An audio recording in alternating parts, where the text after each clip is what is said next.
네, 현재 코스피 지수의 흐름을 보여드리고 있는데요. 굵은 선이 21선이고요. 기술적으로 보겠습니다. 5일선이 좀 얕은, 좀 흐린 선입니다. 허주식 해설위는 이 점을 얘기한 것 같은데요. 일단 5일선보다는 21선이 회복될까 이런 기대도 하시는 것 같은데 일단 여기가 저항에 걸려 있습니다. 현재는 1919선을 기록을 하고 있군요. 잠깐 종목 흐름 보도록 하겠습니다. 종목의 움직임은 앞서서도 이야기가 됐었는데 대체적으로 유동성 관련주입니다. 자, 보시죠. 매수 강도가 높은 종목 최근 들어 참 오랜만인 것 같습니다. 대우증권, 우리금융, 우리투자증권, 하나금융지주, 그리고 대체적으로 좀 해운주라든가 조선주의 움직임, 신한지주도 좀 나타나고 있죠. 유동성 관련주, 유럽발 소식에 조금 더 민감할 수 있는 종목들이 강세를 보인다는 게 현재의 특징이라고 볼 수가 있겠습니다. 자, 선물 보겠습니다. 선물의 움직임 좀 주춤하긴 하는데요. 2% 이상의 상승 그대로 유지가 되고 있습니다. 갭상승 계속 유지가 되고 있죠. 252.45를 기록하고 있네요. 현대선물 정성윤 연구원과 함께 얘기 나눠보겠습니다. 연구원님. 네, 안녕하세요. 자, 오늘 출발 상황을 어떻게 봐야 되겠습니까? 사실 여기서 다시 되밀리지 않을까 그런 걱정도 있는데 아침 분위기상으로는 그렇지는 않을 것 같기도 하고요. 어떻게 봐야 될까요?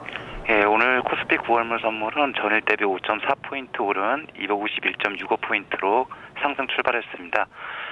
간밤 통화정책회의를 개최한 ECB가 무제한 국채 매입을 재개하기로 결정함에 따라서 독일 반대 등으로 ECB 적극적인 의지 표명이 이루어질지 이뤘던 일각의 의구심을 완전히 불식시켰습니다. 그래서 해외 증시 반응에 연동돼서 확실히 큰 폭으로 상승을 하고 있는데 일단 지금 네. 그렇습니다. 예. 그렇군요. 프로그램 매매라든가 사실 보면 베이시스는 여전히 좀 약한 수준의 백오데이션 상태가 계속 유지가 되고 있고요. 전반적으로 좀 어제와 다른 상황은 수급적인 여건에서는 좀 보이지는 않거든요. 이런 건 좀 어떻게 봐야 될까요? 예, 일단 외국인하고 기관이 동반 순매수로 이제 그 지수 상승을 견인하고 있다는 점은 좀 긍정적이고요. 특히 외국인이 기존과 같은 현선 그 반대 매매를 통한 어떤 베이시스 악화 흐름은 당장은 현재로서는 이렇게 크게 나타나고 있지는 않습니다. 다만 프로그램 선물 만기가 일주일도 안 남은 상태에서 3조 원 이상의 순차익 잔고가 계속되고 있다는 게 현 상황으로 이제 안심하기는 어렵게 만들고 있습니다. 네. 수급과 어떤 재료 모멘텀의 충돌인가요? 어떤 전략을 세우는 게 가장 좋을까요?